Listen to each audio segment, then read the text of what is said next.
Good afternoon, everyone. It's a pleasure to be here, and I thank Rachel for her kind invitation.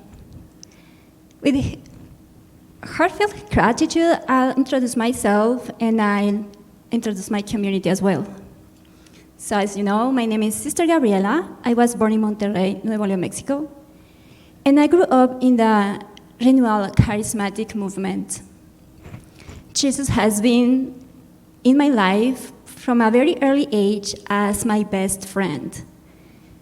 At 19 years old, the living flame of love was burning so brightly in my heart that it became imperative for me to travel to France to check out the community of the Apostolic Sisters of St. John. And as St. John did, when he went to see where Jesus lived, I went, saw, and stayed with him that day. I stayed with him forever, literally forever. I was supposed to go there for a visit, and I never went back home. Or rather, I went back home once I was already a professed sister. This was hard for my parents, but I think when you are really in love, and especially very young, you do crazy things for Christ.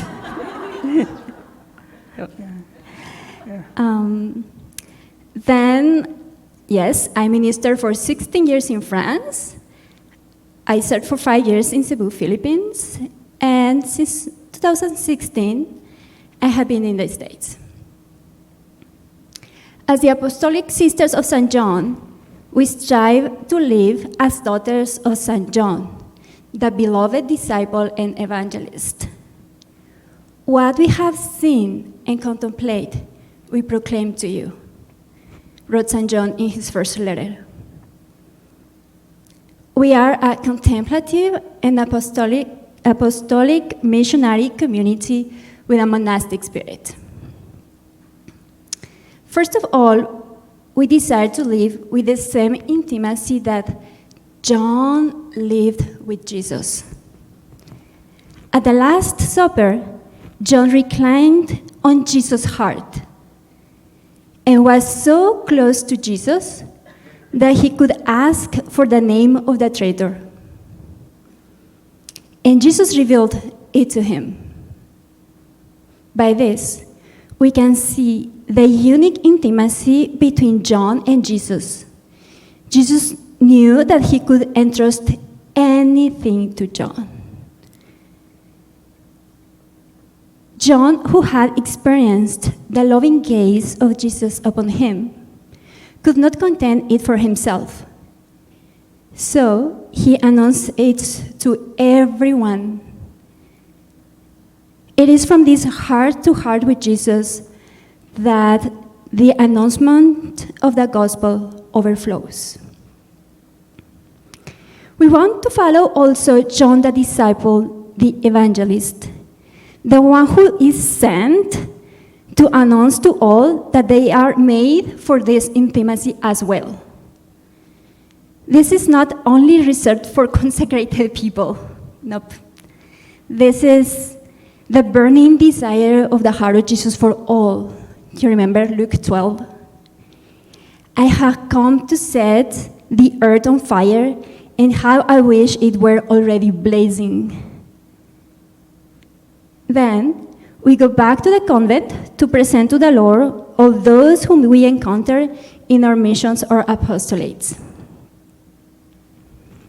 We have a monastic spirit. What does that mean? Well, the Greek word monos is to be alone. And silence is a very important part of our lives. We live in silence to foster a climate of peace that leads us to enter into communion with the beloved. We chant the divine office, we dedicate time to daily Lectio Divina. Our food habit is part of the monastic tradition. Many of our meals are in silence as well, while a sister reads aloud from a spiritual book. we sing a beautiful Gregorian Salve Regina at the end of the day. So we are very, our life is very in community, you know. Many of our activities are in community almost our whole life, except, yeah, we don't live in community, we don't sleep in community, I mean, you have your own room, your cellule. And yeah, for our apostolates, we could be by ourselves, or we could be sent 2 by 2. Everything mentioned above would not make sense if we do not love each other. Beloved, if God so loved us, we also ought to love one another. From the first letter of St. John, chapter 4. And this is the testament that our father St. John left us, and we want to live. Voila.